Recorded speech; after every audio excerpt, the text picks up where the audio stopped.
আসসালামু আলাইকুম। Basic laptop প্রশিক্ষণ কর্মশালায় আমি অনিকুজ্জামান দীপ্ত। বরাবরই আমরা নতুন বিষয়াদি শিখে আসতেছি। সো আজকের পর্ব তার ব্যতিক্রম নয়। আজকে আমরা আরো নতুন কিছু শিখব। সো আজকে আমরা ফার্স্টে শিখব কিভাবে ক্যালকুলেটর ইউজ করবেন, তারপর হচ্ছে কিভাবে ক্যালেন্ডার ইউজ করবেন, তারপর হচ্ছে আপনার যে ল্যাপটপের ক্যামেরা আছে সেই ক্যামেরাটা আপনার কিভাবে চেক করবেন এবং সেটা কিভাবে কানেক্ট করে ইউজ করবেন। তারপর আমরা সর্বশেষ শিখব হচ্ছে কিভাবে অ্যালার্ম দিবেন। সো এই কাজগুলো কিন্তু আমাদের বেসিক নলেজের মধ্যে পড়ে। সো চলুন আমরা কথা না বলে আমরা মূল ভিডিওতে শুরু করি। অলরাইট, কম্পিউটার স্ক্রিনে আপনাদেরকে আবারও স্বাগতম। সো আজকে আমরা কিছু গুরুত্বপূর্ণ বিষয় শিখতে যাচ্ছি। ফার্স্টে আমরা যেটা শিখবো সেটা হচ্ছে ক্যালকুলেটর।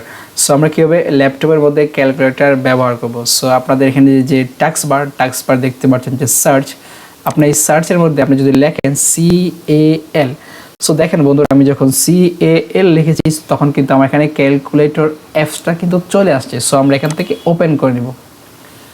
সো দেখতে পাচ্ছেন এখানে কিন্তু আমার ক্যালকুলেটর ওপেন হয়ে গেছে। সো এটা কিন্তু আমি মাউস ড্রাগ করে ধরে আমি ইচ্ছা করলে যেই কোনো জায়গায় কিন্তু মুভ করতে পারবো। ইভেন এটাকে আমি চাইলে এরকম ছোটো বড়ো করতে পারবো। সো এটাকে আমরা একটু বড় করে নিই।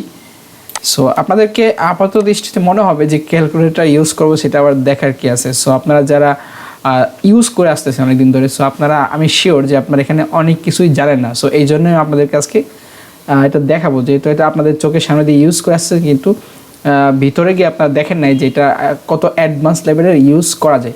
অলরাইট, সো আপনারা এখানে দেখতে পাচ্ছেন যে 3 ডট মেনু। আমি যদি এখানে ক্লিক করার পর আপনারা এখানে দেখতে পাচ্ছেন যে অসংখ্য অপশান, যেটা আপনারা আগে কখনো দেখেনি। সো আজকেই ফার্স্ট দেখতেছেন। যারা নর্মাল ইউজ করেছেন শুধুমাত্র ইউজ করে যাচ্ছেন, এক্সেপশনাল কয়েকজন ছাড়া।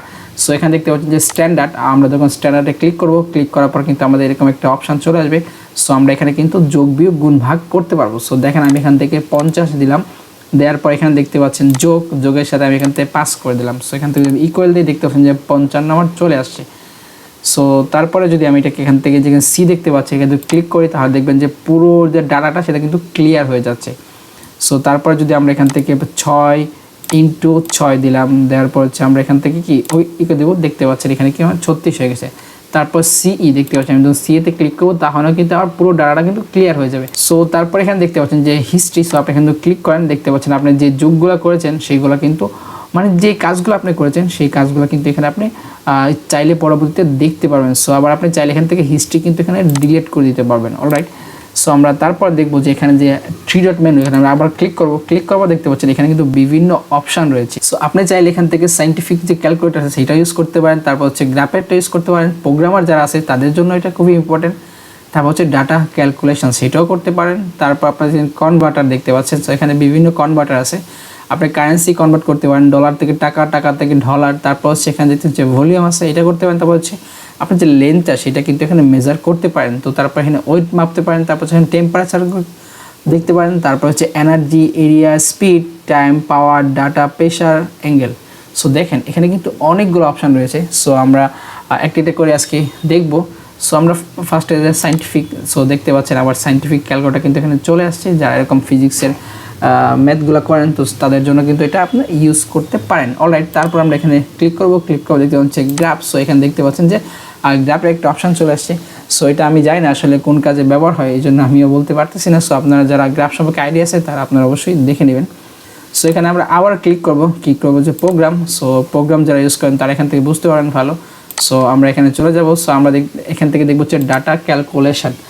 অলরাইট, সো এখানে দেখতে পাচ্ছেন ডাটা ক্যালকুলেশনের একটা প্যাটার্ন দেওয়া আছে।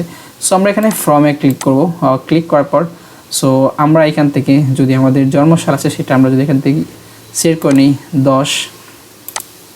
সো আমরা এখান থেকে আমরা চাইলে কি এরকম ইয়ারগুলো চেঞ্জ করতে পারবো। সো জাস্ট আমি এখান থেকে একটা ডেট দিয়ে দিলাম। সো তারপর এখান থেকে আমরা আজকের ডেটটা সিলেক্ট করে দিলাম। সো এখানে দেখতে পাচ্ছেন ডিফারেন্সে হচ্ছে 8 মাস 2 উইক 5 ডেজ। অলরাইট, সো আপনাদের যে বার্থডে আছে সেটা কিন্তু আপনারা এখানে সিলেক্ট করতে পারেন। সো এখানে ক্লিক করে আপনার এখান থেকে ড্রপ ডাউন করে আপনাদের যে ইয়ারগুলো আছে সেটা কিন্তু আপনারা এখান থেকে বের করতে পারেন, অথবা মাউসের চাকা ঘুরিয়ে এভাবে যখন উপরের দিকে যাবেন তখনও কিন্তু দেখবেন যে এখানে একটা ডাটা চার্ট চলে আসবে। সেটা দিয়ে কিন্তু আপনাদের যে জন্মসালটা আছে সেটা কিন্তু আপনারা খুব সহজেই বের করতে পারেন। সেক্ষেত্রে আপনাদের থার্ড পার্টি কোনো সফটওয়্যার লাগবে না। সো আপনি এখানে দেখেন ডিফারেন্সে 8 মাস 2 উইক, তারপর হচ্ছে 5 ডে। এটা কিন্তু আপনারা খুব সহজে দেখতে পারবেন। অলরাইট, তারপর আমরা আবার যাব এখানে, আবার যাওয়ার পর আমরা এখানে দেখতে পাচ্ছি কারেন্সি। সো আপনারা এখানে দেখতে পাচ্ছেন যে আমাদের যে দুইটা কারেন্সি আছে, একটা হচ্ছে এখানে যদি আপনার যে কারেন্সি দিবেন, বাকি এখানে যে কারেন্সিটা সিলেক্ট করবেন সেটা কিন্তু আপনারা রেজাল্ট পেয়ে যাবেন। সো আপনি এখানে ড্রপ ডাউন করবেন, ড্রপ ডাউন করার পর আপনি এখানে ডলার দেন। সো আমরা এখান থেকে হচ্ছে ডলার দিলাম হচ্ছে $5। সো এখানে দেখতে পাচ্ছেন $5 থেকে যদি আমরা এখান থেকে পাউন্ডে কনভার্ট করি, সো দেখবো আমরা $5 হচ্ছে 12,550 পাউন্ড। সো এটা আপনারা অবশ্যই বুঝতে পেরেছেন। তারপর যদি আমরা এখানে যাই, যাওয়ার পর এখানে দেখতে পাচ্ছেন লেন্থ, ওয়েথ, তারপর temperature, energy, area, speed, time. So আমরা যদি টাইমে ক্লিক করি, এখানে ক্লিক করার পর যদি আমরা এখানে আওয়ার্সের জায়গায় যদি আমরা লিখি 320 আওয়ার্স, তো 320 আওয়ার্সে হচ্ছে 37,200 মিনিট। সো আপনারা বুঝতে পেরেছেন, অবশ্যই বুঝতে পেরেছেন যে আমাদের যে ক্যালকুলেটর ইউজটা সেটা কিন্তু অবশ্যই আমাদের কাজের একটা জিনিস। অলরাইট, তো আমরা এটাকে স্ট্যান্ডার্ড করে রাখবো। স্ট্যান্ডার্ড করে রাখার পর এটাকে আমরা এরকম যোগ বিয়োগ গুণ ভাগ করবো। আর এখানে দেখতে পাচ্ছেন যে মিনিমাইজ, আপনি যদি ক্লিক করেন তো এটা মিনিমাইজ হয়ে যাবে। সো আমি আবার এখান থেকে অন করে নিলাম, দেন আপনি এখানে ক্লিক করলে আপনি এটাকে ফুল স্ক্রিন হয়ে যাবে। সো এখানে আবার যদি আমি ক্লিক করি, এটা কি এরকম ফুল স্ক্রিন এক্সিট হয়ে যাবে। তারপর যদি এখানে আপনি ক্রসে ক্লিক করেন তাহলে এটা ক্লোজ হয়ে যাবে। অলরাইট, তারপরে আমরা যেটা দেখব সেটা হচ্ছে ক্যালেন্ডার। সো এখানে দেখতে পাচ্ছেন ক্যালেন্ডার, আমি তো স্টার্ট আইকনে ক্লিক করি, দেখবেন যে এখানে আমার সবগুলো কি ধারাবাহিকভাবে চলে আসবে। সো আপনাদেরও কিন্তু এভাবে চলে আসবে। সো আমরা এখানে ক্যালেন্ডারে ক্লিক করব। সো আপনারা চাইলে আবার সার্চ বক্সে যদি আপনি ক্যালেন্ডার লেখেন তাহলে কিন্তু একটা ক্যালেন্ডার চলে আসবে। সো আমরা এখানে ক্যালেন্ডারে ক্লিক করলাম। ওকে, চলে আসার পর দেখতে পাচ্ছেন এখানে গো টু ক্যালেন্ডার। সো আমরা এখানে গো টু ক্যালেন্ডারে ক্লিক করব। ক্লিক করে দেখবেন যে আমাদের মধ্যে যে ক্যালেন্ডারটা সেটা কিন্তু চলে আসছে। সো দেখতে পাচ্ছেন এখানে আজকে হচ্ছে মন্ডে 30 তারিখ ফেব্রুয়ারি 2023। তারপর এখানে একটা ক্যালেন্ডার চার্ট দেখতে পাচ্ছেন। ওকে, তারপর এখানে আপনি যদি এখানে ড্রপ ডাউন করেন, এখানে যদি আপনি চাকায় স্ক্রলিং করে নিচে যান তাহলে কিন্তু আপনারা 23 সালের ক্যালেন্ডারটা দেখতে পারবেন। শুধু 23 না, আপনি কিন্তু চাইলে এখান থেকে 24, 25, 26 সালের ক্যালেন্ডার দেখতে পারবেন। সো আবার যখন ট্রুতে ক্লিক করবেন তাহলে কিন্তু আপনার আগের জায়গায় চলে আসবে। সো দেখতে পাচ্ছেন আমার 30 তারিখ কিন্তু চলে আসছে। অলরাইট, তারপর এখানে দেখতে পাচ্ছেন সুইচ টু মেল, আপনি চাইলে এটাকে মেলে নিতে পারেন। সো আমরা এখান থেকে মেলে নিব না, আমরা এখান থেকে এটা কে দেবো। সো তারপর আমরা যেটা দেখব সেটা হচ্ছে ক্যামেরা। ওকে, সো আমরা আমাদের ল্যাপটপের যে ক্যামেরা আছে সেটা আমরা চেক করে দেখাবো। সো আমরা এখানে ক্লিক করব। ক্লিক করলে কিন্তু আমাদের যে ক্যামেরা আইকনটা সেটা হচ্ছে আমরা চলে আসছে। সো একটু পরে কিন্তু আমাদের ক্যামেরাটা অন হয়ে যাবে। সো বন্ধুরা, আপনারা যে নতুন যারা ল্যাপটপ কিনবেন বা পুরাতন ল্যাপটপ কিনবেন অবশ্যই আপনারা ক্যামেরাটা চেক করে নেবেন। সো দেখতে পাচ্ছেন এটা হচ্ছে আমার ল্যাপটপের ক্যামেরা। এখন আপনি চাইলে এটা দিয়ে কি এরকম ভিডিও করতে পারেন, এরকম ছবি উঠাতে পারবেন। সো এখানে দেখতে পাচ্ছেন টেক এ ফটো। সো আপনি যেখানে ক্লিক করেন, ক্লিক করে দেখবেন যে একটা ছবি হয়ে গেছে। সো এখানে দেখেন আমার একটা ছবি হয়ে গেছে। সো আমি দেখেন এটা হচ্ছে আমার একটা ছবি। সো তা আমি এটাকে এখান থেকে আবার কেটে দিলাম। সো এখানে দেখতে পাচ্ছেন যে ভিডিও আইকন। সো এখান থেকে ক্লিক করে এখান থেকে আমার কিন্তু এখন ভিডিও হয়ে যাচ্ছে। আমি যা বলবো সবগুলো কিন্তু এখানে ভিডিও হয়ে যাচ্ছে, রেকর্ড হয়ে যাচ্ছে। সো আপনারা কিন্তু বুঝতে পেরেছেন যে কীভাবে আপনাদের ল্যাপটপের ক্যামেরা ইউজ করতে পারেন। সো যারা ভিডিও কন্টেন্ট তৈরি করবেন আপনারা চাইলে ওয়েব ক্যাম ইউজ করে এভাবে আপনাদের যে ভিডিও কন্টেন্ট তৈরি করতে পারবেন। সো এটা কিন্তু আমাদের জন্য খুবই ইম্পর্ট্যান্ট। সো আপনারা চাইলে আবার এখান থেকে ছবি আঁকায় নিতে পারেন। অলরাইট, সো আমরা এটাকে এখান থেকে ক্রস করে দিব।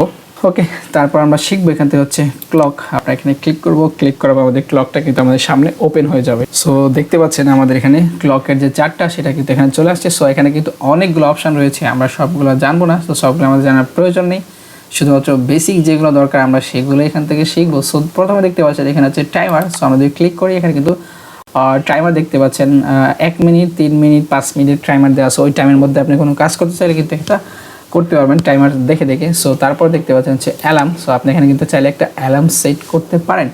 সো দেখতে পাচ্ছেন আমরা যখন অ্যালার্মে চলে আসছি, আসার পর একদম রাইট সাইডে দেখতে পাচ্ছেন যে একটা প্লাস আইকন আছে, এখানে লেখা আছে হচ্ছে অ্যাড অ্যান অ্যালার্ম। সো আপনি প্লাস আইকনে ক্লিক করবেন। ক্লিক করার পর আপনার যে টাইমে অ্যালার্ম দেওয়া প্রয়োজন সেটা কিন্তু আপনার এখান থেকে দিতে পারেন। সো এখানে 7টা AM আছে। সো এখানে আপনি চাইলে অ্যালার্মের নামটা রিনেম করে রাখতে পারেন। অ্যান্ড এখানে দেখতে পাচ্ছেন যে রিপিট। সো এখানে যদি ক্লিক করেন, ক্লিক করার পর আপনি এখানে যেই দিন দরকার সো আপনারা সেই দিন কিন্তু এখান থেকে সিলেক্ট করতে পারেন। এখান থেকে ধরেন আমি 3টা সিলেক্ট করলাম। সিলেক্ট করার পর দেখতে পাচ্ছেন এখানে হচ্ছে কত মিনিট এরকম একটা জোন হবে। সো আপনি এখানে 10 মিনিট, 5 মিনিট দিতে পারেন। দেন এখান থেকে আপনি সেভ করে দেবেন। ওকে, সো এই অ্যালার্মটা কিন্তু তখনই এটা কাজে আসবে যখন আপনার ল্যাপটপটা অন থাকবে। সো এখান থেকে দেখেন নিচে alarms will sound only when your PC is off. আপনার পিসিটা যতক্ষণ অ্যাক্টিভ থাকবে, অন থাকবে, তখনই কিন্তু অ্যালার্ম বাজবে, অন্যথায় কিন্তু অ্যালার্ম বাজবে না। সো তারপর আপনি চাইলে এখান থেকে এরকম এটাকে অফ করে দিতে পারেন। সো তারপর দেখতে পাচ্ছেন স্টপ ওয়াচ, এটা হচ্ছে এটা স্টপ ওয়াচ। সো আপনি কিন্তু ক্লিক করে দেখেন এখানে কিন্তু স্টপ ওয়াচটা কিন্তু চলে আসছে। সো আপনি চাইলে স্টপ ওয়াচ ব্যবহার করে আপনার বিভিন্ন কাজ করতে পারেন। তারপর দেখতে পাচ্ছেন এখানে ওয়াল ক্লক। সো আপনি এখানে ক্লিক করবেন, ক্লিক করার পর দেখতে পাচ্ছেন যে পুরো একটা ওয়ালের ম্যাপ নিয়ে আসছে এখানে। সো আপনি এখানে আমাদের ঢাকার যে বর্তমান টাইম সেই টাইমটা এখানে দেখতে পাচ্ছেন। আপনি চাইলে আরও অন্য একটা সিটির টাইমও কিন্তু এখানে দেখতে পারেন। সেক্ষেত্রে আপনার অবশ্যই প্লাসে ক্লিক করবেন, ক্লিক করার পর আপনার চাইলে এখানে যদি লেখেন, আমরা যদি লিখি দিল্লি, আর সরি আমরা যদি এখানে ইন্ডিয়া লিখি, ইন্ডিয়া লেখা আছে। সো আমরা এখানে ক্লিক করলাম, দেন ওই করে দিলাম। সো দেখতে পাচ্ছেন আমার যে ইন্ডিয়ার যে টাইমটা আছে সেটা কিন্তু এখানে দেখা যাবে। সো আপনি চাইলে বিভিন্ন জায়গার টাইম কিন্তু এখানে দেখতে পাচ্ছেন। আবার এখানে যে লোকেশান আইকন দেখতে পাচ্ছেন সেটা হচ্ছে আমাদের যেখানকার টাইম সেই টাইমের লোকেশান। সো বন্ধুরা, এটা ছিল আমাদের আজকের পর্বের বিষয়। সো আশা করি আজকের পর্বটা আপনাদের কাছে অবশ্যই ভালো লেগেছে। চাইলে আপনাদের কোনো ফ্রেন্ডের সাথে শেয়ার করে তাদেরকে দেখার সুযোগ করে দিতে পারেন। সবাই ভালো থাকবেন, সুস্থ থাকবেন, দেখা হবে নতুন একটা এপিসোডে।